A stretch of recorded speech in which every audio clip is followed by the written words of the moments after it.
नमस्कार, एस न्यूजमध्ये आपलं स्वागत. मी स्नेहांकिता. सविस्तर बातम्यांपूर्वी टाकूयात एक नजर आजच्या ठळक घडामोडींवर. कोल्हापूर शहरातील पाणी टंचाईवरून महापालिकेची आजची सभा गाजली. महाविकास आघाडीच्या सदस्यांनी आक्रमक होत प्रशासनाला विचारला जाब. बहुचर्चित प्रवेश कर आकारणीचा प्रस्ताव घेतला मागं. काल सायंकाळी उपसाबंदी शिथिल करण्याचा निर्णय घेतल्यानंतर काही तासात यू टर्न घेत उपसाबंदी पुन्हा लागू केली. जलसंपदा विभागाच्या या अजब कारभाराविरोधात आज शेतकऱ्यांनी पुन्हा सिंचन भवनात केलं ठिय्या आंदोलन. तावडे हॉटेल परिसरातील अनधिकृत बांधकामांबाबत कोल्हापूर सर्किट बेंचमधील पुढील सुनावणी आणि अंतिम निकाल 25 जूनला. न्यायप्रविष्ट नसलेल्या बांधकामांवर कारवाई करणार, आयुक्त डॉक्टर राजेंद्र भारुड यांची माहिती. हातकणंगले तालुक्यातील तळंदगेच्या प्रभारी सरपंच संध्या कांबळे यांच्यावरील अविश्वास ठराव मंजूर. तळंदगेतील राजकीय अस्थिरता कायम. आणि सिरसे ते जर्मनी व्हाया कोल्हापूर, फुटबॉलपटू सम्राट मोरबाळेचा अभिमानास्पद प्रवास. हे आहे GTPL SPN डिजिटल नेटवर्क आणि आपण पाहत आहात चॅनल एस.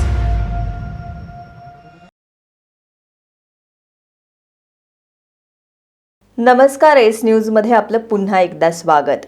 कोल्हापूर महानगरपालिकेची सर्वसाधारण सभा आज पार पडली. कोल्हापुरात पाणीबाणी निर्माण झाल्यानं सभेच्या सुरुवातीलाच पाणी प्रश्नावरून वातावरण तापल्याचं पाहायला मिळालं. महाविकास आघाडीच्या महिला नगरसेवकांनी पाणी टंचाई आणि पाणी पुरवठ्याच्या प्रश्नावरून सभागृहात जोरदार घोषणाबाजी करत बाके वाजवून निषेध व्यक्त केला.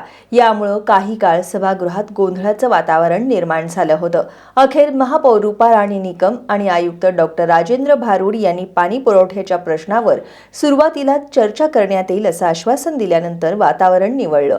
आजच्या सभेच्या विषयपत्रिकेवरील बहुचर्चित प्रवेश कर आकारणीचा प्रस्ताव मागे घेण्यात आला. कोल्हापूर महानगरपालिकेच्या 8व्या सर्वसाधारण सभेची गोंधळातच सुरुवात झाली. काळंबावाडी धरणातील पाणीसाठा कमी झाल्यामुळं थेट पाईपलाईन योजनेचा पाणीपुरवठा ठप्प झालाय. दरम्यानच्या काळात भोगावती आणि पंचगंगा नदीतील पाणीसाठा कमी झाल्यानं शिंगणापूर, नागदेववाडी आणि बालिंगा पंपिंग स्टेशन पाणी उपसा केंद्रातूनही पाणी उपसा बंद झाल्यानं शहरात पाणी टंचाई निर्माण झाली आहे. त्यामुळं सभेच्या सुरुवातीलाच महाविकास आघाडीच्या नगरसेवकांनी बाकं वाजवत आणि घोषणाबाजी करत प्रशासनाचं या समस्येकडे लक्ष वेधण्याचा प्रयत्न केला. त्यामुळं काही काळ सभागृहाचं कामकाज ठप्प झालं. आक्रमक झालेल्या सर्व नगरसेवकांनी प्रशासनाला धारेवर धरलं. पाण्याची कमतरता भासणार हे माहीत असताना महानगरपालिका प्रशासनानं पाण्याच्या टँकरची सोय का केली नाही? अख्खा शहरात फक्त 2 टँकरनं पाणीपुरवठा सुरू असताना 10 टँकरनं पाणीपुरवठा सुरू असल्याची खोटी माहिती प्रशासन का देतंय असा सवाल उपस्थित करत अधिकाऱ्यांना धारेवर धरलं. शहरातल्या प्रत्येक प्रभागात 2 अशा एकूण 40 टँकरची सोय करा अशी मागणी यावेळी करण्यात आली. दरम्यान विरोधी पक्षनेते राजेश लाटकर यांनी कोल्हापुरातील सर्व पाण्याचे स्रोत तात्काळ ताब्यात घ्या असा सल्ला दिला. पाणी प्रश्नावर महाविकास आघाडीच्या नगरसेवकांनी आवाज उठवल्यानंतर सत्ताधारी नगरसेवक देखील आक्रमक झाले. कुणीही नगरसेवक ऐकण्याच्या मनस्थितीत नसल्यानं महापौर रूपा राणी निकम आक्रमक झाल्या. त्यांनी सभा तहकूब करण्याचा इशारा दिला.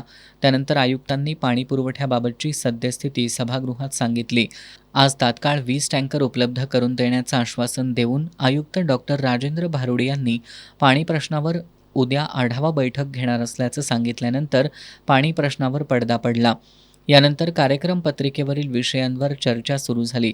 यामध्ये आरोग्य, पाणीपुरवठा, प्राथमिक शिक्षण आणि क्रीडा समित्यांच्या स्थापनेचा प्रस्ताव, KMT बसच्या 1 दिवसीय पासच्या दरात सुधारणा, कर्मचाऱ्यांच्या निवृत्ती वेतनाचे प्रस्ताव आणि विकास योजनेतील जमीन वापर बदलण्यासंबंधी विषयांचा समावेश होता. पुरवणी कार्यसूचीत 1 जुलैपासून पाणीपट्टी दरवाढीचा प्रस्ताव, ठोक मानधन कर्मचाऱ्यांच्या सेवा समायोजनाचा मुद्दा, अनधिकृत बांधकामांवरील दंड कमी करण्याचा प्रस्ताव, गुंठेवारी नियमितीकरण तसंच शहरात प्रवेश करणाऱ्या बाहेरील वाहनांवर प्रवेश कर अथवा युजर फी आकारणीचा विषय असे विषय चर्चेसाठी ठेवण्यात आले होते. सुरुवातीला आरोग्य विशेष समिती, पाणी पुरवठा विशेष समिती, प्राथमिक शिक्षण समिती आणि क्रीडा समिती या समित्यांसाठी सदस्यांची निवड करण्यात आली. आरोग्य समितीवर भारतीय जनता पार्टीच्या नगरसेविका माधवी पाटील, सुरेखा उटवकर, रेखा उगवे यांची, शिवसेना शिंदे गटाचे वैभव माने, मंगल साळोखे यांची, तर भारतीय राष्ट्रीय काँग्रेस पक्षाच्या स्वाती येवलुजे, सचिन चौगले, दिलशाद सत्तार मुल्ला, रुपाली पोवार यांची निवड करण्यात आली. पाणीपुरवठा विशेष समितीच्या सदस्यपदी भारतीय जनता पार्टीच्या माधुरी नकाते, दीपा काटकर, नीलांबरी साळोखे यांची, शिवसेना शिंदे गटाच्या संगीता सावंत, अजय इंगवले यांची, तर भारतीय राष्ट्रीय काँग्रेस पक्षाचे विनय फाळके, अर्चना बिरांजे, स्वालिया बागवान, अर्जुन माने यांची निवड करण्यात आली. क्रीडा समितीच्या सदस्यपदी भारतीय जनता पार्टीचे विजयसिंह खाडे पाटील, विजय देसाई, प्रमोद देसाई, शिवसेना शिंदे गटाचे ऋतुराज क्षीरसागर, अश्किन अजरेकर, भारतीय राष्ट्रीय काँग्रेसचे प्रशांत खेडकर, सचिन शेंडे, रोहित कवाळे, पुष्पा नरुटे यांची निवड करण्यात आली. प्राथमिक शिक्षण समितीच्या सदस्यपदी भारतीय जनता पार्टीच्या पल्लवी देसाई, पूजा पोवार, माधवी भटकर यांची, शिवसेना शिंदे गटाच्या स्वरूप कदम, शीला सोनुले यांची, भारतीय राष्ट्रीय काँग्रेस पक्षाच्या जयश्री चव्हाण, स्वाती कांबळे, विनायक कारंडे आणि सुषमा जरग यांची निवड करण्यात आली.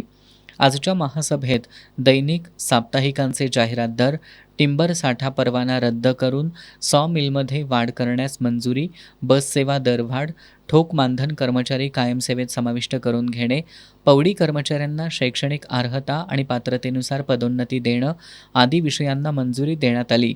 तर महापालिका क्षेत्रात प्रवेश करण्यासाठी MH09 व्यतिरिक्त वाहनांना कर आकारणी प्रस्ताव मागं घेण्यात आला.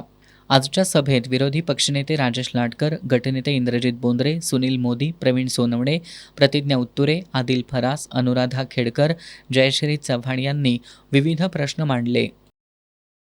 सर्वोच्च न्यायालयाच्या आदेशानंतर तावडे हॉटेल परिसरातील अनधिकृत बांधकामांवर महापालिकेकडून कारवाई सुरू करण्यात आली होती.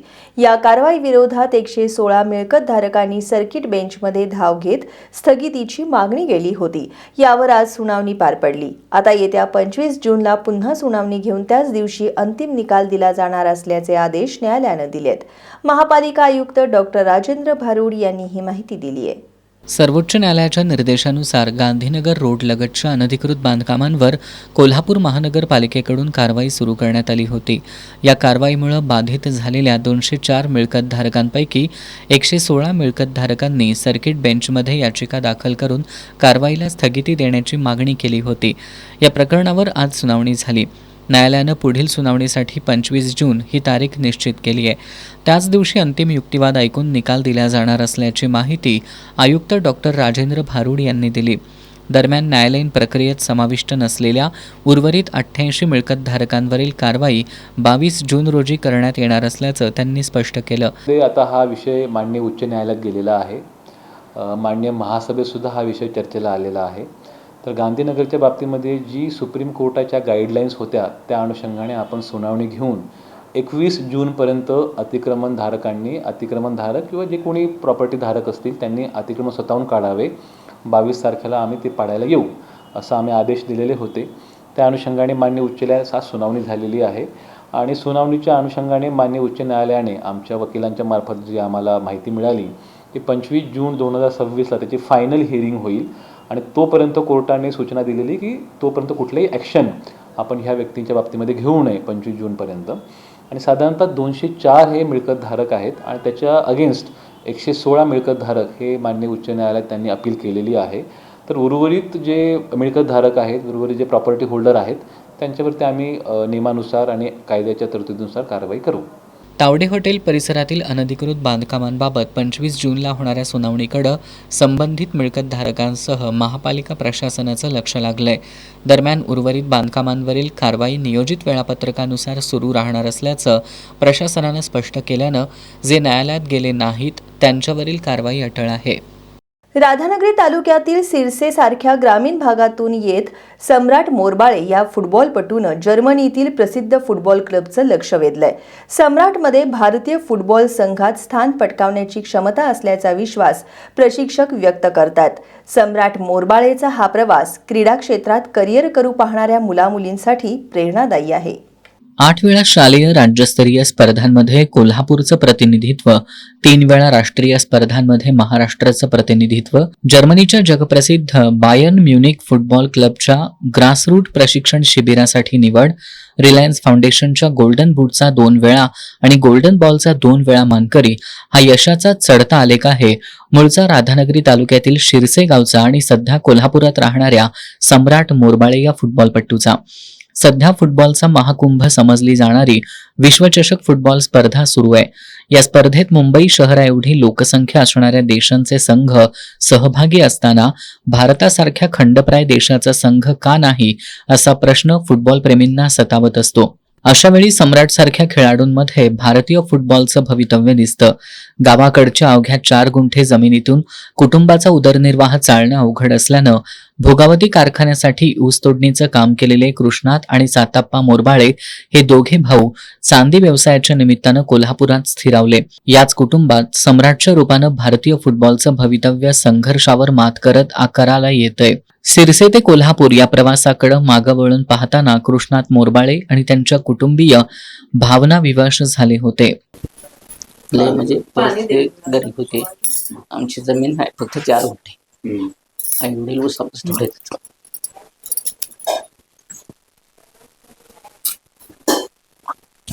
त्यांचं कसं आहे की जास्त बिकट परिस्थितीतून वर आलेत नाही, त्यांना म्हणजे मोलमजुरी केल्याशिवाय जेच होत नाही. 1997 साली आम्ही आलो इथं. भाऊ आमचा दुसऱ्या काम होतं. त्यावेळी भावांना 50 रुपये 75 रुपये महिना पगार होता. मग मी काय करतो, आमची बैलगाडी चालू होती. फक्त मी 4 महिने आमचा चांदीचा व्यवसाय होता. सीझन असेल मी फक्त सीझन पुरता येत तेवढा भावांना मदत करायचो आणि बाकी इतर वेळी मग वाढऊस वगैरे तोडतो.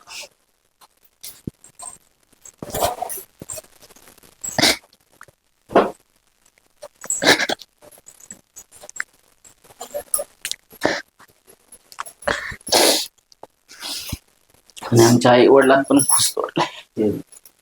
मोरबाळे कुटुंबीय क्रांतिसिंह नाना पाटील नगरमधील बालावधूत नगरमध्ये राहतात.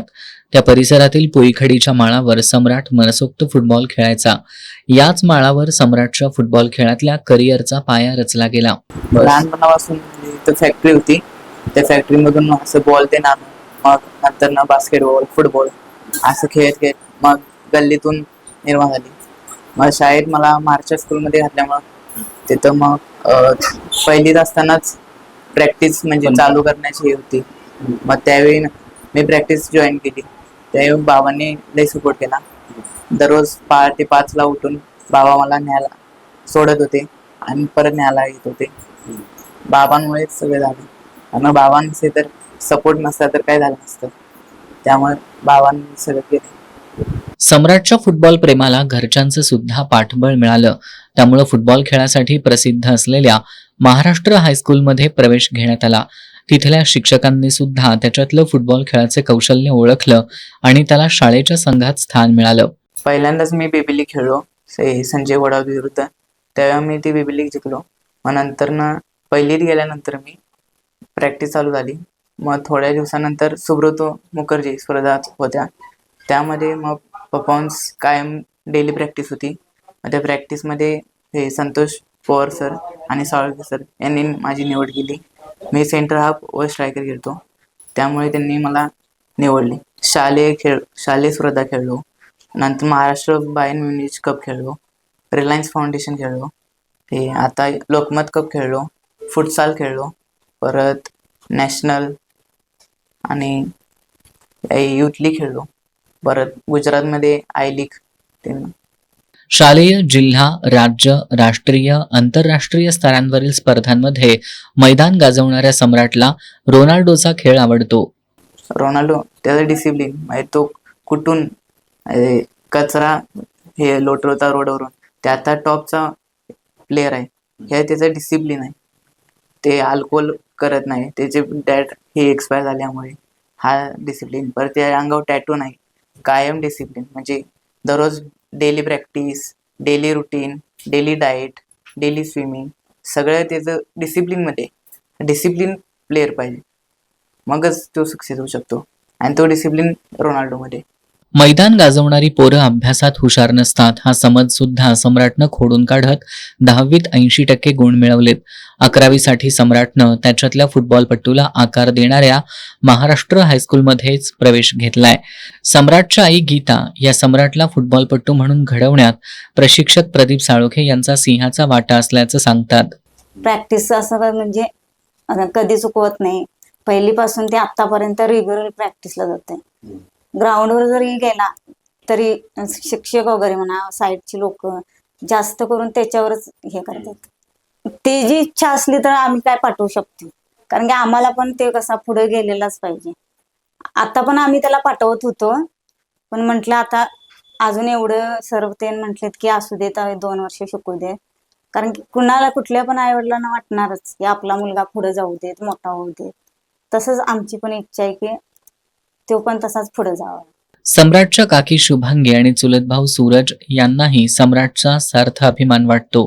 हा फुटबॉलमध्ये 1 नंबर प्लेयर आहे आणि त्याला प्रत्येकानं प्रोत्साहन द्यावं हीच इच्छा आहे आमची. त्यांची पाठीमागे वडिलांची खूप परिस्थिती गरीब होती, तरीही त्यांनी त्याला साथ देऊन खूप पुढे नेलेला आहे. एवढंच बोलते. गेम्समध्ये तो खेळला, सुब्रतो खेळला, रिलायन्स खेळला, जर्मनला सुद्धा जाऊन आला. पण एवढ्यावरच थांबून उपयोगच नाही. तर ह्याच्या पुढे एक चांगला खेळाडू, आदर्श खेळाडू म्हणून कसा घडेल, किंवा त्याला जे मोटिवेशन आहे ते सुद्धा दिले पाहिजे. प्लस आता जर आपण बघितलं तर सर वगैरे काय म्हणतात की आता फिफा वर्ल्ड कप सुद्धा चालू आहे. आपली भारताची रँकिंग सुद्धा थोडी कमीच आहे. त्यांनी हे असं प्रेडिक्ट करतात की जरी खेळला, जरी पुढे गेला, ती एक रिस्क घेतली तरी इंडियामध्ये खेळेल याची काय गॅरंटी जरा थोडी कमीच आहे. पण मी काय म्हणतो की आता एवढं मेडल्स वगैरे घेतलेत की त्याच्याकडे एनर्जी पण आहे किंवा गेम पण त्याचा तसा आहे, तर मग ती रिस्क घ्यावी, काही हो ना हो, पण रिस्क घेऊन पुढे जाऊन खेळावा असं इच्छा आहे. आपल्या मुलाची जर्मनीमध्ये प्रशिक्षणासाठी निवड होणं हे सम्राटच्या कुटुंबियांसाठी स्वप्नवत होतं.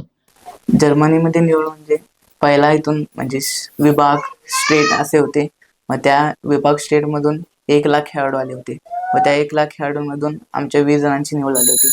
ते जर्मनीवरून कोच आले होते, त्यांनीच आमची निवड केली होती व ते आम्हाला निवडून त्यांनी म्हणजे डॉक्युमेंट साईन तीन करून आम्हाला मे महिन्यानंतर त्यांनी आम्हाला कॉलअप दिला व आम्ही मे महिन्यात जर्मनीला ट्रेनिंगसाठी गेलो व तिथे 10 दिवस ट्रेनिंग होती व त्या ट्रेनिंगमध्ये त्यांनी आम्हाला स्किल्स डेव्हलपिंग, फुटबॉल कसा असतो, शून्यापासून फुटबॉल आम्हाला शिकवायला चालू केले व तिथे कॅम्पस हा मोठा असतो. म्हणजे आपल्या कोल्हापुरात इंडियामध्ये कसं तेवढाच कॅम्पस, तेवढंच हे, तसं नाही त्यांचं फुल एकदम म्हणजे फुल सुविधा असतात. स्विमिंग पूल असो, जिम असो, म्हणजे प्लेयरांसाठी डाएट ते वगैरे सगळे एकदम व्यवस्थित आहे, म्हणून ते फुटबॉलमध्ये टॉपमध्ये आहेत. जर्मनीमध्ये म्हणजे कसं ग्राउंड प्रॉपर आहे. ग्राउंड, त्यांचे फिजिकल, त्यांचे एक्सरसाइज, त्यांचं व्यायाम येणं, त्यांचे सेशन, तसं आपल्या कोल्हापुरात किंवा इंडियामध्ये कुठेच नाही. आपले कसे ग्राउंड एकतर नीट नसतात, एकतर सुविधा नीट नसतात. म्हणजे जर एखाद्या प्लेयरला वरती जायचं असेल तर त्याला प्लॅटफॉर्म नसतो, पण तो प्लॅटफॉर्म पण आहे आणि त्याचं प्लेयर पण आहेत, त्यामुळे ते प्लेयर टॉपमध्ये आहेत. प्रशिक्षक प्रदीप साळोखे यांनी सम्राट 1 दिवस भारतीय फुटबॉल संघाची जर्सी घालून मैदानात उतरेल असा विश्वास व्यक्त करताना सम्राटकडे फुटबॉलमधील आंतरराष्ट्रीय पातळीवरील यश मिळवण्याची क्षमता असली तरी आर्थिक अडचण हा त्याच्या यशामध्ये अडथळा ठरू नये अशी भावना व्यक्त केली. प्रथमतः ते आमच्या येथील महाराष्ट्र हायस्कूलचे न्यू प्राथमिक विद्यालय म्हणून पहिलीपासून तो त्या शाळेत ॲडमिशन घेतले. त्यानंतर तो हळूहळू फुटबॉलच्या सरावासाठी मोठ्या मुलांच्या जीव लागला. त्यानंतर त्याच्या चपळता, अंगातील स्किल त्यावरून तो हळूहळू कंटिन्यू ग्राउंडवरती हजर राहिला. त्यानंतर 5वीला महाराष्ट्र हायस्कूलमध्ये सहभागी झाला. महाराष्ट्र हायस्कूलमध्ये 7वीला तो प्रथमतः आमच्या संघात खेळला. 14 वर्षाखाली खेळ प्रथमतः तो राष्ट्रीय स्पर्धेसाठी चमकला. त्यानंतर तो 8वी 9वी सलग 2 वर्ष खेळला. 9वीला तो बायर्न म्युनिच जर्मनी येथे त्यांच्या तर्फे जे पुणे येथे बालेवाडी येथे झालेल्या निवड चाचणीत त्याची जर्मनी येथे निवड झाली. सम्राटबद्दल बोललं तर शाळेत कायम अभ्यासात हुशार. तसंच आत्ता जे बघितलं तर 10वीला तो 80% गुण मिळवून तो पास झालेला आहे. आणि मागील वर्षी तो राष्ट्रीय स्पर्धा खेळून परीक्षेला सामोरे गेला बोर्डाच्या, तरी तो 80% घेऊ शकतो. जर खेळात नसता तर तो 90-95च्या पुढे गेला असता. हां, तो कुठल्याही याच्यावर खेळू शकतो. मिडफील्ड खेळू शकतो, म्हणजे सेंटर हाफ, सेंटर फॉरवर्ड, जसं संघाला गरज पडेल तसा त्याचा आम्ही उपयोग करून घेऊ. कोल्हापूरचं ब्राझील म्हणून महाराष्ट्र हायस्कूलला ओळखलं जातं. गेली ते जवळजवळ आता 400 ते 450 मुलं यावेळी राष्ट्रीय स्पर्धा खेळून गेलेले आहेत शाळेतून. आणि आंतरराष्ट्रीय खेळाडू 12 ते 13 मुलं आंतरराष्ट्रीय स्तरावर खेळलेले आहेत. म्हणून महाराष्ट्र हायस्कूलला हे फुटबॉलची पंढरी किंवा कोल्हापूरचं ब्राझील हे म्हटले समजलं जातं. आणि आत्ता दावेदार असेल ते वर्ल्ड कपमध्ये अर्जेंटिना आणि ब्राझीलच, असं ह्या दोनात अंतिम सामना होईल असं वाटतं. हा, ते खेळात आणि अभ्यासात असला की ते वरच्या लेवलला तो जाऊ शकतो. विविध क्लबमध्ये तो ट्रायलला जातोच, आणि जात राहिले की त्याला यश मिळणारच. स्वतःच्या खेळावर त्याचा विश्वास आहे आणि त्यामुळे तिची प्रगती चांगली होणार. आत्ताचे खेळाडू एक क्लब मर्यादित आणि ह्याच्यातच आहे, म्हणजे तिने आपला इन्कम सोर्स म्हणजे कोल्हापूर सोडून बाहेर खेळलं पाहिजे. क्लबमध्ये विविध क्लबमध्ये तिने सहभागी झाले पाहिजे. आणि आता व्यावसायिकता आलेलं आहे आणि मोठमोठे क्लब जातात, परंतु कोल्हापूरमधील खेळाडू कोल्हापूर सोडून जाण्यास म्हणजे 70% लोक ही जात नाहीत. 30% खेळाडू आहेत, त्यांनी भरपूर आपला फायदा करून घेतलेला आहे. म्हणजे राष्ट्रीय आंतरराष्ट्रीय स्तरावर पण खेळलेले आहेत, परंतु आपली कोल्हापूरची खेळाडू आहेत त्यांनी इथून बाहेर पडलं पाहिजे आणि वेगवेगळ्या क्लबमध्ये खेळलं पाहिजे. क्रिकेट वेड्या भारतात फुटबॉलबद्दल विलक्षण जिव्हाळा असणाऱ्या कोल्हापुरात अलीकडच्या काळात फुटबॉल स्पर्धांवेळी जे प्रकार घडत आहेत त्याबद्दल सम्राटनं मार्मिक भाष्य केलंय. एक तर कोल्हापूरमध्ये स्पोर्ट्समॅनशिप आहे थोडीफार, पण ते अजून इन्क्रीज व्हायला पाहिजे.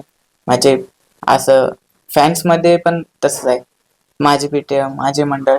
पण आपण एक कोल्हापूर आहे, आपल्यामध्ये तो क्रेज आहे, तो क्रेजच राहावा. ते भांडणात त्याचं हे करू नये, रूप बदलू नये. ते भांडणामुळे काय होणार, प्लेअर बाद होणार, त्यांना इंजुरी होणार, त्यामुळे सगळं मग ते गल्लीत भांडणं होणार, ह्याच्यात भांडणं होणार. त्यापेक्षा प्ले आपला काय आहे कोल्हापूरचा फुटबॉल, तो फुटबॉल पारंपरिक आणि जसा आहे तसा न्यावा. भांडण करून ते काही उपयोग नाही. अल्पभूधारक कुटुंब, वडील आणि चुलत्यांनी ऊसतोडणी मजूर म्हणून केलेलं काम पुढं कोल्हापूर शहरात येऊन जगण्यासाठीचा संघर्ष सुरू ठेवत घरात एक आंतरराष्ट्रीय दर्जाचा फुटबॉलपटू घडवण्यासाठी घेतलेले कष्ट या सगळ्याची सम्राटला जाणीव आहे. सम्राटनं आजवर मिळवलेलं यश अभिमानास्पद आहेच, तो मुख्य भारतीय फुटबॉल संघात सहभागी होऊन आपल्या कष्टाचं चीज केल्याशिवाय राहणार नाही. हा त्याच्या मागं हिमालयासारखे उभे असलेले मोरबाळे कुटुंबीय आणि प्रशिक्षक प्रदीप साळोखे यांचा विश्वास सम्राट नक्कीच सार्थ ठरवेल, यात शंका नाही. सम्राटला फुटबॉलमधला सम्राट होण्यासाठी एस न्यूजच्याही शुभेच्छा. एस न्यूजसाठी कॅमेरामॅन तौफिक मीर शिकारीसह उत्तम पाटील. मुरगुड टीईटी पेपर फुटी प्रकरणाचा तपास संशयास्पद असल्यानं या प्रकरणाचा फेरतपास करण्यात यावा अशी मागणी शिवसेना उद्धव बाळासाहेब ठाकरे पक्षाच्या वतीनं करण्यात आली. यावेळी विशेष पोलीस महानिरीक्षक रंजन शर्मा यांना मागण्यांचं निवेदन देण्यात आलं. नीट पेपरफुटीचं प्रकरण सध्या खूप चर्चेत आहे. या पेपरफुटीमुळं लाखो विद्यार्थ्यांचं भविष्य टांगणीला लागलंय. सध्याच्या पेपरफुटीच्या प्रकरणामुळं 23 जानेवारी 2025 रोजी टीईटी पेपरफुटी प्रकरणी मुरगुड पोलीस ठाण्यात दाखल झालेल्या गुन्ह्याची चर्चा सुरू झाली आहे. या गुन्ह्यात आत्तापर्यंत 17 संशयितांवर गुन्हे दाखल करण्यात आलेत.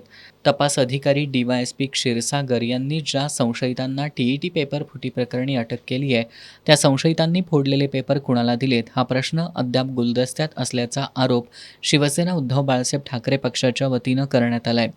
पोलीस अधिकाऱ्यांनी केलेल्या तपासावेळी सेट पेपर फोडल्याचं निष्पन्न झालं असलं तरी फोडलेले पेपर कुणाला देण्यात आलेत याचा खुलासा का केला जात नाही असा सवाल उपस्थित करत पोलीस उपअधीक्षक सुजितकुमार क्षीरसागर आणि त्यांच्या सहकाऱ्यांनी केलेला तपास संशयास्पद असल्याचा आरोप शिवसेना उद्धव बाळासाहेब ठाकरे पक्षानं केलाय. मुरगुड टीईटी पेपर फुटी प्रकरणातील अधिकाऱ्यांनी केलेला तपास संशयास्पद असल्यानं या प्रकरणाचा फेरतपास करण्यात यावा अशी मागणी उपनेते संजय पवार यांच्या नेतृत्वाखालील शिष्टमंडळानं विशेष पोलीस महानिरीक्षक रंजन शर्मा यांच्याकडे केली आहे. यावेळी सहसंपर्क प्रमुख विजय देवणे, शहर प्रमुख मंजित माने, अवधूत साळोखे, विराज पाटील, उदय सुतार, महादेव कुकडे, युवराज खंडागळे, भीमराव पाटील, प्रसाद कुलकर्णी, दिलीप देसाई, दीपक गौड, गोविंद वाघमारे, भरत आमते यांच्यासह शिवसैनिक उपस्थित होते. कागल तालुक्यातील कसबा सांगाव सुळकुड मार्गावरील माने अड्ड्यानजीक हुपरी नगरपालिकेच्या नवीन पाणीपुरवठा पाईपलाईनचं काम सुळकुड ग्रामस्थांनी मंगळवारी बंद पाडलं. रस्त्याच्या मध्यभागी खोदकाम केल्यामुळे वाहतुकीस अडथळा निर्माण होण्याची आणि रस्ता कायमस्वरूपी खराब होण्याची भीती व्यक्त करत ग्रामस्थांनी तीव्र आक्षेप घेतला. नगरोत्थान योजनेअंतर्गत हुपरी नगरपालिकेच्या नवीन पाणीपुरवठा योजनेसाठी जलवाहिनी टाकण्याचं काम कागल तालुक्यातील कसबा सांगाव सुळकुड मार्गावरील माने अड्ड्यानजीक सुरू होतं. या कामासाठी सुमारे 50 ते 55 मीटर अंतरावर रस्त्याच्या कडेला 4 ते 5 फूट आत खोदकाम करण्यात आलं होतं. रस्त्याच्या मध्यभागी खोदकाम केल्यामुळं वाहतुकीला अडथळा निर्माण होण्यासह रस्ता कायमस्वरूपी खराब होणार असल्याची भीती व्यक्त करत मंगळवारी सुळकुड ग्रामस्थांनी हे काम बंद पाडलं. घटनेची माहिती मिळताच जिल्हा परिषदेच्या बांधकाम विभागाचे अभियंता MD सांगावकर आणि हुपरी नगरपालिकेच्या जल अभियंता आसावरी सुतार यांनी घटनास्थळी भेट दिली. कामाबाबत समाधानकारक स्पष्टीकरण न मिळाल्यानं ग्रामस्थ आक्रमक झाल्यानं काही काळ तणावाचं वातावरण निर्माण झालं होतं. यावेळी ग्रामस्थांनी सुळकुडकडं लोकप्रतिनिधींचं दुर्लक्ष होत असल्याची खंत व्यक्त केली. कसबा सांगाव मार्गे जाणारा हा एकमेव चांगला रस्ता असल्याचं सांगत तोही खोदण्यात आल्यावर आम्ही जायचं कुठून असा सवाल स्थानिकांनी उपस्थित केला. ग्रामस्थांची आक्रमकता बघून जल अभियंता आसावरी सुतार यांनी संबंधित काम तात्पुरतं बंद करून खोदलेला रस्ता पूर्ववत करण्याचं आश्वासन दिलं. त्यानंतर वातावरण निवळलं. दरम्यान या कामासाठी कोणतीही लेखी परवानगी घेतलेली नसल्याचं अभियंता आसावरी सुतार यांनी स्पष्ट केलं. तर जिल्हा परिषद बांधकाम विभागाचे अभियंता MD सांगावकर यांनी परवानगीशिवाय रस्त्यामध्ये खोदकाम मान्य नसल्याचं सांगत काम थांबवण्यात आल्याची माहिती दिली. या प्रसंगी हुपरी नगरपालिकेचे उपनगराध्यक्ष बाळासाहेब रणदिवे, सुळकुडचे माजी सरपंच युवराज पाटील, चंद्रकांत पाटील, क्रांतिकुमार पाटील, कलगोंडा पर्वते तसंच ग्रामस्थ उपस्थित होते. हातकणंगले तालुक्यातील तळणगे गावच्या प्रभारी सरपंच संध्या कांबळे यांच्यावरील अविश्वास ठराव अखेर मंजूर झाला. तळणगे ग्रामपंचायत कार्यालयातील झालेल्या विशेष सभेमध्ये हा ठराव 10-0 अशा मतांच्या फरकानं मंजूर झाला. निवडणूक निर्णय अधिकारी म्हणून तहसीलदार सुशील बेल्हेकर उपस्थित होते. आता तळणगे गावचा पुढील प्रभारी सरपंच कोण होणार याकडे सर्वांचं लक्ष लागून आहे. गेल्या काही महिन्यांपासून हातकणंगले तालुक्यातील तळणगे गावचं राजकीय वातावरण चांगलंच ढवळून निघालंय. इथले लोकनियुक्त सरपंच संदीप पोळ पदावरून पायउतार झाल्यानंतर गावच्या प्रभारी सरपंचपदी उपसरपंच संध्या कांबळे यांची वर्णी लागली होती. पण इतर सदस्यांना विश्वासात न घेता त्या परस्पर निर्णय घेत असल्याचा आरोप सनतकुमार भोजकर आणि राजू हवालदार गटाच्या सदस्यांनी केला होता. या दोन्ही गटाच्या मिळून 10 सदस्यांनी प्रभारी सरपंच संध्या कांबळे यांच्या विरोधात हातकणंगलेचे तहसीलदार सुशील वेल्हेकर यांच्याकडे अविश्वास प्रस्ताव सादर केला होता. 14 लोकनियुक्त सरपंच अधिक 13 असे पण लोकनियुक्त सरपंच सुद्धा अविश्वास ठरावामुळे बाजूला गेल्यामुळे 13 सदस्यांची बॉडी आहे. त्यापैकी 10 सदस्य आम्ही एकत्र आले आणि आता 3 सदस्य बाजूला आहेत. त्यांना सुद्धा विकास कामामध्ये आम्ही एकत्र घेऊनच चांगल्या कामामध्ये सगळ्यांना बरोबर घेऊन एकतर्फे गाव चांगल्या पद्धतीने ह्या गावचा विकास कसा होईल एवढंच आम्ही बघणार आहे. या प्रस्तावावर तहसीलदार सुशील वेल्हेकर यांच्या अध्यक्षतेखाली आज तळणगे ग्रामपंचायत कार्यालयात विशेष सभा झाली. या सभेत अविश्वास प्रस्तावावर मतदान घेण्यात आलं. यामध्ये प्रभारी सरपंच संध्या कांबळे यांच्या विरोधात 10 सदस्यांनी हात वर करून मतदान केलं.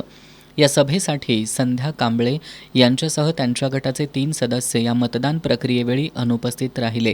तहसीलदार तथा निवडणूक निर्णय अधिकारी सुशील बेल्हेकर यांनी संध्या कांबळे यांच्यावरील अविश्वास ठराव 10-0 मतांनी मंजूर झाल्याचं जाहीर केलं.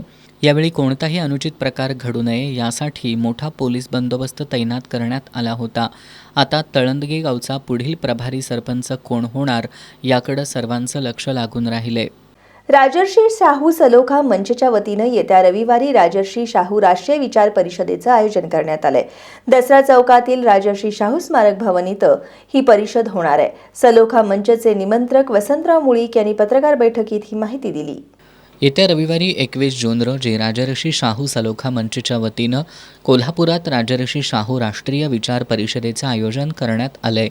या परिषदेत विविध राज्यांमध्ये शाहू कार्याविषयी नेमकी स्थिती काय आहे, तसंच शाहू महाराजांच्या विचारांचा प्रसार देशभर पोहोचवण्यासाठी काय केलं पाहिजे याबाबत चर्चा केली जाणार आहे. सलोखा मंचचे निमंत्रक वसंतराव मुळीक यांनी पत्रकार बैठकीत ही माहिती दिली. दसरा चौकातील राजर्षी शाहू स्मारक भवनात 21 जूनला सकाळी 11 वाजता या परिषदेला सुरुवात होणार आहे. या परिषदेसाठी प्रमुख पाहुणे म्हणून उत्तर प्रदेशमधील छत्रपती शाहूजी संस्थानचे अध्यक्ष ॲडव्होकेट नंद वर्मा, कुर्मी समाजाचे प्रदेश उपाध्यक्ष कैलास पटेल, लखनौचे डॉक्टर DK वर्मा, इतिहास संशोधक इंद्रजित सावंत, ज्येष्ठ समाजसेवक JN Katiyar, doctor Madhuri Chougule, doctor Padma Patil, Rajesh Kumar यांच्यासह विविध राज्यातील विचारवंत, अभ्यासक उपस्थित राहणार असल्याचं मुळीक यांनी सांगितलं.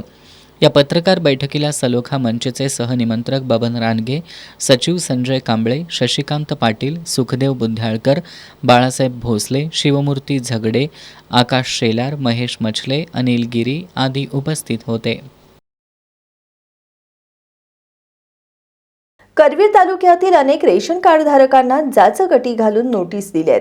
अन्न सुरक्षा योजनेअंतर्गत शासन गोरगरिबांचं रेशन बंद करत असल्याचा आरोप करवीर ठाकरे गटाच्या वतीनं करण्यात आला. जाचगटी लावून गोरगरिबांचं रेशन बंद कराल तर रेशन दुकानदारांच्या दारात नोटिसांची होळी करू असा इशारा ठाकरे गटाच्या वतीनं देण्यात आलाय.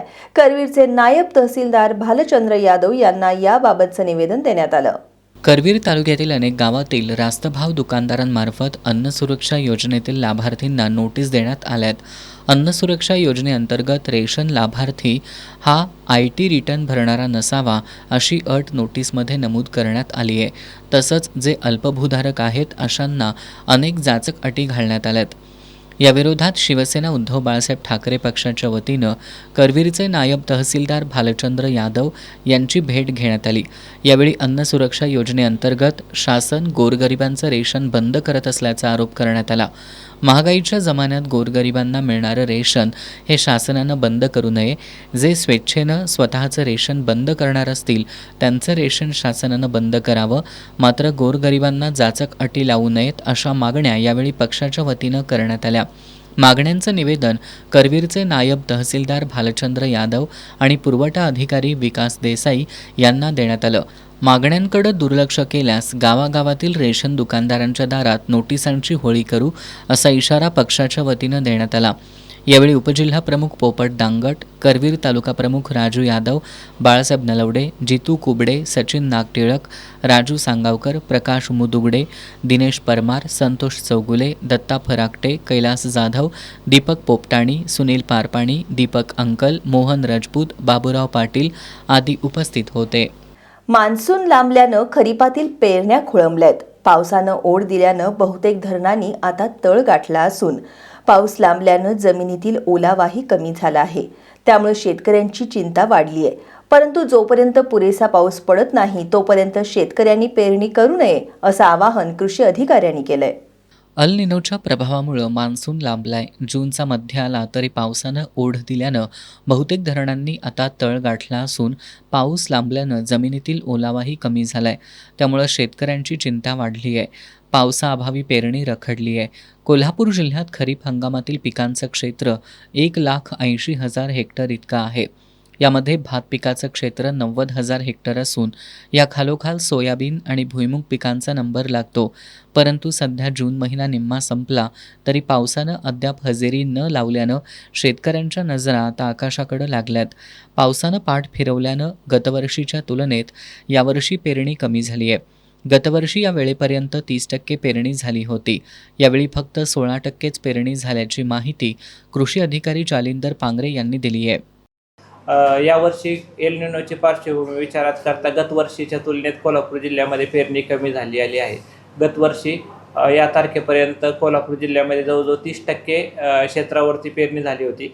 यावर्षी कोल्हापूर जिल्ह्यामध्ये केवळ 16% क्षेत्रावरतीच पेरणी झालेली आहे. यावर्षी एल निनोचा पार्श्वभूमी विचारात घेता पावसाचा जे अंदाज आहे तो देखील कमी वर्तवण्यात आलेला आहे. त्यामुळे शेतामध्ये किमान 100 mm पाऊस झाल्याशिवाय, पुरेसा ओलावा झाल्याशिवाय शेतकऱ्यांनी पेरणी करू नये, जेणेकरून दुबार पेरणीचं संकट शेतकऱ्यावर ओढवणार नाही. या वर्षी खरीप हंगामाच्या अनुषंगाने बियाण्याची जी उपलब्धता आहे, आपल्या जिल्ह्याला एकूण 18,000 क्विंटल बियाण्याची आवश्यकता लागते, परंतु कोल्हापूर जिल्ह्यासाठी आम्ही एक 10% ॲडिशनल बियाण्याचा असा एकूण 20,000 क्विंटल बियाण्याचा साठा उपलब्ध करून दिलेला आहे. बियाणं देखील पुरेसं आहे, परंतु जे काही पर्जन्यमानामुळे शेतीसमोरील आव्हानं आहेत त्या अनुषंगाने शेतकऱ्यांनी कृषी विभागाच्या सल्ल्यानुसारच पेरणी पुरेसा पाऊस झाल्यावर करावी असे मी या ठिकाणी आवाहन करत आहे. यंदा पावसाचं प्रमाण कमी असल्यानं शेतकऱ्यांवर दुबार पेरणीचं संकट ओढवू शकतं. त्यामुळं कृषी विभागानं जोपर्यंत पुरेसा पाऊस पडत नाही तोपर्यंत पेरणी करू नये असं आवाहन केलंय. प्राचार्य डॉक्टर महादेव नरके यांचं value stream mapping for lean implementation in small and medium enterprises हे पुस्तक अभियांत्रिकी विद्यार्थ्यांसाठी दिशादर्शक ठरेल असा विश्वास डी.वाय. पाटील ग्रुपचे अध्यक्ष डॉक्टर संजय डी. पाटील यांनी व्यक्त केला. विश्वस्त ऋतुराज पाटील यांच्या प्रमुख उपस्थितीत झालेल्या पुस्तक प्रकाशन समारंभात ते बोलत होते.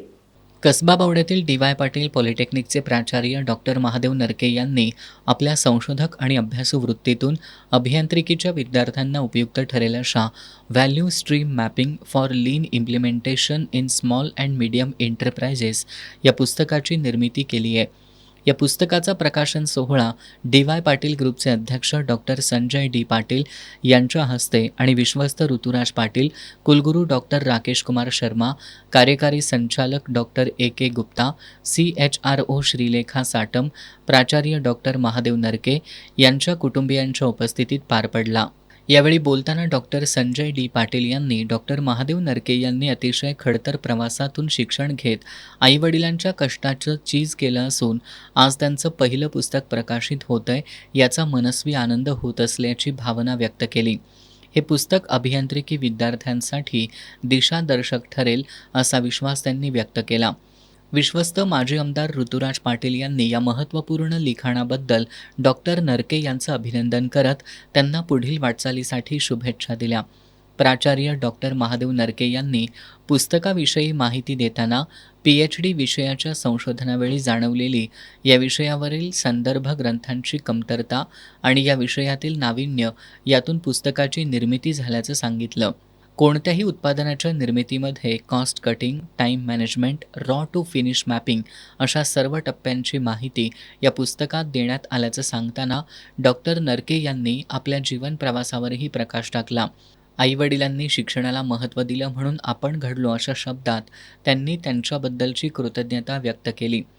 आपल्या आजवरच्या प्रवासामध्ये doctor DY. Patil, doctor Sanjay D. Patil, आमदार सतेज पाटील, माजी आमदार ऋतुराज पाटील आणि डी.वाय. पाटील कुटुंबियांचं सहकार्य लाभल्याची भावना त्यांनी व्यक्त केली. प्राचार्य डॉक्टर महादेव नरके हे गेली 27 वर्ष अध्यापन क्षेत्रामध्ये कार्यरत आहेत.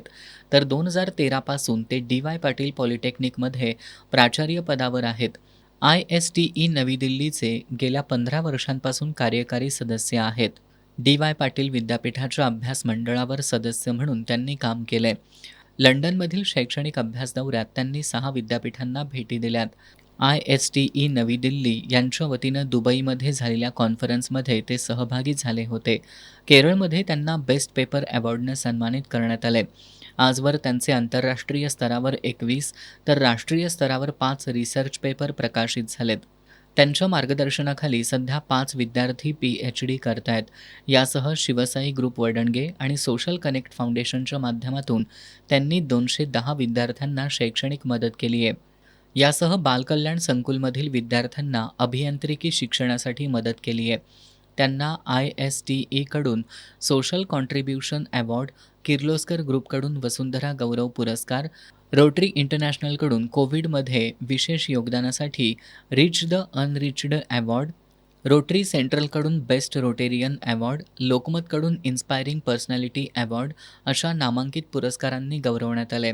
या प्रकाशन सोहळ्यावेळी प्राचार्य डॉक्टर महादेव नरके यांचे वडील मारुती नरके, आई शांताबाई नरके, पत्नी मधुरा नरके, आदिती नरके, अमृत नरके, डी.वाय. पाटील पॉलिटेक्निकचे उपप्राचार्य नितीन माळी, रजिस्ट्रार महेश रेणके, संगणक विभाग प्रमुख डॉक्टर P.K. शिंदे, संगणक विज्ञान शाखा प्रमुख शीतल साळोखे, सिव्हिल इंजिनिअरिंग विभाग प्रमुख अक्षय करपे, प्राध्यापक राज आलासकर, TPO प्राध्यापक अजय बंगडे यांच्यासह प्राध्यापक आणि शिक्षकेतर कर्मचारी उपस्थित होते. मंगळवारी शेतकऱ्यांनी केलेल्या आंदोलनानंतर जलसंपदा विभागानं दूधगंगा नदी वगळता जिल्ह्यातील अन्य 9 नद्यांवरील उपसाबंदी शिथिल करण्याचा निर्णय घेतला होता. परंतु त्यानंतर अवघ्या काही तासातच पुन्हा उपसाबंदी लागू केल्यानं या विभागाच्या नियोजन शून्य कारभाराचा निषेध करत आज शेतकऱ्यांनी पुन्हा महाराष्ट्र राज्य इरिगेशन फेडरेशनच्या नेतृत्वाखाली सिंचन भवनात ठिय्या मारत आंदोलन केलं. आमदार चंद्रदीप नरके यांनी आंदोलनस्थळी भेट देऊन जलसंपदा विभागाचे अधीक्षक अभियंता चंद्रशेखर पाटोळे यांच्याशी चर्चा केल्यानंतर आंदोलन स्थगित करण्यात आलं. गुरुवारी सकाळी 10 पर्यंत उपसाबंदी उठवली नाही तर पुन्हा पिठलं भाकरी घेऊन बेमुदत ठिय्या आंदोलन करण्याचा इशारा शेतकऱ्यांनी दिलाय. पाणी टंचाईच्या पार्श्वभूमीवर जिल्ह्यातील नद्यांवर कोल्हापूर जलसंपदा विभागानं 15 जूनपासून पुढील आदेशापर्यंत उपसाबंदीचे आदेश लागू केले होते. यानंतर पिकं वाळण्याच्या भीतीनं आक्रमक झालेल्या शेतकऱ्यांनी महाराष्ट्र राज्य इरिगेशन फेडरेशनच्या नेतृत्वाखाली मंगळवारी सिंचन भवनात ठिय्या आंदोलन केलं होतं. या आंदोलनाची दखल घेत जलसंपदा विभागानं दूधगंगा वगळता अन्य 9 नद्यांवरील उपसाबंदी पुढील 3 दिवसांसाठी शिथिल केली होती. उपसाबंदी शिथिल केल्याच्या निर्णयानंतर अवघ्या काही तासातच पुन्हा उपसाबंदी लागू करण्याच्या जलसंपदा विभागाच्या नियोजन शून्य कारभाराचा निषेध करत आज शेतकऱ्यांनी पुन्हा सिंचन भवनाच्या प्रवेशद्वारात ठिय्या आंदोलन केलं. यावेळी उपसाबंदी शिथिल झालीच पाहिजे अशी जोरदार घोषणाबाजी करण्यात आली. यावेळी कोल्हापूर जिल्ह्यात शेतीसाठी पाण्याचे योग्य नियोजन करावं. पाटबंधारेच्या शून्य नियोजन कारभारामुळं राजापूर बंधाऱ्यातून कर्नाटकला पाटबंधारे विभागाच्या नियोजनाअभावी राजापूर बंधाऱ्यातून कर्नाटकला लाखो लिटर पाणी वाहून जातं. कर्नाटकमध्ये उपसाबंदी नाही, मग महाराष्ट्रातच का? पिकं वाळल्यानंतर त्याला जबाबदार कोण? अशा संतप्त भावना शेतकऱ्यांनी व्यक्त केल्या. दरम्यान आमदार चंद्रदीप नरके यांनी आंदोलनस्थळी भेट देऊन जलसंपदा विभागाचे अधीक्षक अभियंता चंद्रशेखर पाटोळे यांच्याशी चर्चा केली. यावेळी 31 ऑगस्टपर्यंत पिण्याच्या पाण्याची व्यवस्था बघून शिल्लक पाणी शेतीसाठी देण्याची परवानगी मिळवण्याबाबत ईमेलद्वारे मंत्रालयाकडे प्रस्ताव पाठवण्यात येणार असल्याची माहिती आमदार चंद्रदीप नरके यांनी दिली. त्यामुळे काल आपल्या इथं उपसाबंदी शिथिल केली होती आणि आज परत उपसाबंदी केल्यामुळं शेतकऱ्यांच्या मध्ये तीव्र नाराजी पसरली आणि ऊस पिकं असतील आणि इतर पिकं असतील यांची अडचणी निर्माण झाल्यात, पिकं वाया जातील. अशा परिस्थितीमध्ये आज या ठिकाणी इरिगेशन फेडरेशन आणि त्याचबरोबर असंख्य शेतकरी आम्हाला परत शेतीच्या पिकासाठी पाणी द्या म्हणून या ठिकाणी आज आले. त्यांचं जे म्हणणं आहे की मी एसींच्या कानावरती गाठल्यानंतर इकडच्या कोल्हापूर विभागामध्ये असणाऱ्या धरणामध्ये असणारा किती पाणी साठा आहे आणि 31 ऑगस्टपर्यंत पिण्याचं पाणी राखीव ठेवून शेतीसाठी किती पाणी देता येते याची माहिती घेऊन ती आम्ही सचिव डोवाल यांना पाठवलेली आहे आणि पालकमंत्री आबिटकर आणि मुश्रीफ साहेबांच्या कानावर घातले. त्या ठिकाणी अशी परिस्थिती दिसते की यांच्या आकडेवारीनुसार 31 ऑगस्टपर्यंत पिण्याचं पाणी राखीव ठेवून किमान एक 5-7 दिवस अजून आपल्याला शेतीसाठी एक फेर पाण्याचा देता येतोय आणि त्या संदर्भात इथला प्रस्ताव आपण वर पाठवलेला आहे. आज संध्याकाळपर्यंत किंवा उद्या सकाळपर्यंत त्या संदर्भात पालकमंत्र्यांनी वरिष्ठ पातळीवर कारवाई करण्यासंदर्भात आज पाठपुरावा करतील आणि उद्या आपल्याला सकाळपर्यंत उपसाबंदी शिथिल करून घेण्यासाठी आमचे प्रयत्न चालू आहेत. उद्या सकाळी 10 पर्यंत उपसाबंदी रद्द करावी, अन्यथा पुन्हा सिंचन भवनाच्या दारात जिल्ह्यातील सर्व शेतकरी एकत्र येत पिठलं भाकरी खाऊन बेमुदत आंदोलन करतील असा इशारा महाराष्ट्र राज्य इरिगेशन फेडरेशनच्या वतीनं देण्यात आला. आजच्या आंदोलनात माजी आमदार उल्हास पाटील, विक्रांत पाटील किणीकर, भरत पाटील, राजेंद्र सूर्यवंशी, बाबासाहेब देवकर, चंद्रकांत पाटील पाडळीकर, प्रदीप कुमार पाटील, सुनील मगदूम, सखाराम चव्हाण, महादेव सुतार, सखाराम पाटील, सचिन जमदाडे, शरद पाटील, जगन्नाथ पाटील, चंद्रकांत पाटील, निवास पाटील, मारुती पाटील यांच्यासह कोल्हापूर, सांगली जिल्ह्यातील सहकारी पाणीपुरवठा संस्थांचे प्रतिनिधी आणि शेतकरी सहभागी झाले होते. कोल्हापूर महानगरपालिकेनं मंगळवारी अंबाबाई मंदिर परिसरातील महाद्वार रोड आणि ज्योतिबा रोड परिसरात धडक अतिक्रमण निर्मूलन कारवाई केली. या कारवाईत फुल विक्रेत्यांचे शेड, स्टॉल्स तसंच अनधिकृत साहित्य हटवून जप्त करण्यात आलं. जप्त करण्यात आलेलं साहित्य संबंधितांना परत दिलं जाणार नसल्याचंही महापालिकेनं स्पष्ट केलं. श्री अंबाबाई मंदिर परिसरातील अतिक्रमणांमुळे भाविकांना होत असलेल्या अडचणींची दखल घेत जिल्हाधिकारी डॉक्टर विजय राठोड आणि महापालिका आयुक्त डॉक्टर राजेंद्र भारुड यांनी नुकतीच पाहणी केली होती. त्यानंतर महाद्वार रोड आणि ज्योतिबा रोडवरील अतिक्रमण हटवण्याचे आदेश देण्यात आले होते. या पार्श्वभूमीवर मंगळवारी महानगरपालिकेच्या विभागीय कार्यालय क्रमांक 2 आणि अतिक्रमण निर्मूलन पथकानं बिनखांबी गणेश मंदिर ते महाद्वार चौक आणि ज्योतिबा रोड परिसरात कारवाई केली. यामध्ये अनधिकृत फेरीवाले, फूल विक्रेते आणि मंदिर परिसरातील अतिक्रमणांवर धडक मोहीम राबवण्यात आली. कारवाई दरम्यान मंदिर परिसरातील फूल विक्रेत्यांचे 13, बेंटेक्स दागिन्यांचे 3 आणि ओटी विक्रेत्यांचे 5 स्टॉल हटवण्यात आले. महानगरपालिकेच्या ठरावानुसार अतिक्रमण कारवाईत जप्त करण्यात आलेलं साहित्य संबंधितांना परत न देता महापालिकेकडे राहणार असल्याचं महापालिका आयुक्तांनी स्पष्ट केलंय. दरम्यान अंबाबाई मंदिर परिसर अतिक्रमणमुक्त करण्यासाठी महानगरपालिकेनं मोहीम तीव्र केली असून संबंधितांनी अतिक्रमणं स्वतःहून हटवावीत, अन्यथा कठोर कारवाईला सामोरं जावं लागेल असा इशारा प्रशासनानं दिलाय. आयुक्त डॉक्टर राजेंद्र भारुड यांच्या आदेशानुसार आणि उपायुक्त किरणकुमार धनवाडे यांच्या मार्गदर्शनाखालील या कारवाईमध्ये सहाय्यक आयुक्त स्वाती दुधाणे, उपशहर अभियंता सुरेश पाटील, कनिष्ठ अभियंता सागर शिंदे, संजय नागरगोजे, कनिष्ठ लिपिक सज्जन नागलोत तसंच अतिक्रमण, अग्निशमन दल, विभागीय कार्यालय क्रमांक 2 मधील कर्मचारी आणि जुना राजवाडा पोलीस ठाण्याकडील कर्मचाऱ्यांनी सहभाग घेतला. श्री क्षेत्र आदमापुरात नुकत्याच पार पडलेल्या सद्गुरू श्री बाळूमामा यांच्या सोमवती अमावस्या यात्रेत लाखो भाविकांची उपस्थिती होती. पाणी टंचाईचं संकट असताना टँकर चालकांनी दिवस रात्र अविरत सेवा देत भाविकांना पिण्याचं पाणी उपलब्ध करून दिलं. त्यांच्या या योगदानाबद्दल देवस्थान समितीतर्फे टँकर चालकांचा सत्कार करण्यात आला. श्री क्षेत्र आदमापुरातील बाळूमामा देवस्थान लाखो भाविकांचं श्रद्धास्थान आहे. प्रत्येक अमावस्येला भाविक मोठ्या संख्येनं बाळूमामाच्या दर्शनासाठी येत असतात. सोमवारी सोमवती अमावस्या असल्यानं भाविकांनी दर्शनासाठी मोठी गर्दी केली होती. पाणी टंचाईची भीषण परिस्थिती लक्षात घेता या यात्रेसाठी आलेल्या भाविकांना पिण्याच्या पाण्याचा पुरवठा करण्याचं मोठं आव्हान देवस्थान समिती आणि प्रशासनासमोर होतं. भाविकांची गैरसोय होऊ नये यासाठी अनेकांचे हात मदतीसाठी धावले. मुरगुड नगरपालिकेचा फिल्टर हाऊस यावेळी कार्यान्वित करण्यात आला. इथून शुद्ध पाणी पुरवण्यासाठी मुरगुड नगरपालिका, अग्निशमन दल, डिलिशिया दूध संघाचे टँकर तसंच खाजगी टँकर मालकांनी समन्वय साधत प्रभावी पाणी पुरवठा केला. गर्दीच्या ठिकाणी वेळेवर पाणी पोहोचवून भाविकांची तहान भागवण्यात टँकर चालकांनी मोठं योगदान दिलं. पाणी पुरवठ्याची जबाबदारी यशस्वीपणे पार पाडणाऱ्या टँकर चालक, मालक आणि कर्मचाऱ्यांचा देवस्थान समितीचे मानद अध्यक्ष धैर्यशील भोसले आणि मुरगुड नगरपालिकेच्या नगराध्यक्षा सुहासिनी देवी पाटील यांच्या हस्ते घोंगडी, श्रीफळ आणि बाळूमामांचा भंडारा देऊन गौरव करण्यात आला. यावेळी मुख्य कार्यकारी अधिकारी संजित कदम, देवालयाचे विश्वस्त दिलीप पाटील, दत्तात्रय पाटील, अमोल पाटील, टँकर मालक गिरीश पाटील, संग्राम मेंढके, अजित तावडे, पवन गिरी, संदीप मेंढके, आनंदा गोंधळी, नारायण चौगले, दीपक पाटील, सामाजिक कार्यकर्ते सर्जेराव भाट, देवालयाचे पुजारी उपस्थित होते. शेवटी पुन्हा एक नजर आजच्या ठळक घडामोडींवर. कोल्हापूर शहरातील पाणी टंचाईवरून महापालिकेची आजची सभा गाजली. महाविकास आघाडीच्या सदस्यांनी आक्रमक होत प्रशासनाला विचारला जाब. बहुचर्चित प्रवेश कर आकारणीचा प्रस्ताव घेतला मागं. काल सायंकाळी उपसाबंदी शिथिल करण्याचा निर्णय घेतल्यानंतर काही तासात यू टर्न घेत उपसाबंदी पुन्हा लागू केली. जलसंपदा विभागाच्या या अजब कारभाराविरोधात आज शेतकऱ्यांनी पुन्हा सिंचन भवनात केलं ठिय्या आंदोलन. तावडे हॉटेल परिसरातील अनधिकृत बांधकामांबाबत कोल्हापूर सर्किट बेंचमधील पुढील सुनावणी आणि अंतिम निकाल 25 जूनला. न्यायप्रविष्ट नसलेल्या बांधकामांवर कारवाई करणार, आयुक्त डॉक्टर राजेंद्र भारुड यांची माहिती.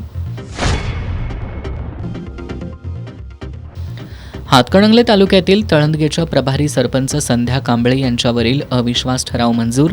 तळंदगेतील राजकीय अस्थिरता कायम. आणि सिरसे ते जर्मनी व्हाया कोल्हापूर, फुटबॉलपटू सम्राट मोरबाळेचा अभिमानास्पद प्रवास. आणि याबरोबरच आजचं बातमीपत्र संपलं. नमस्कार.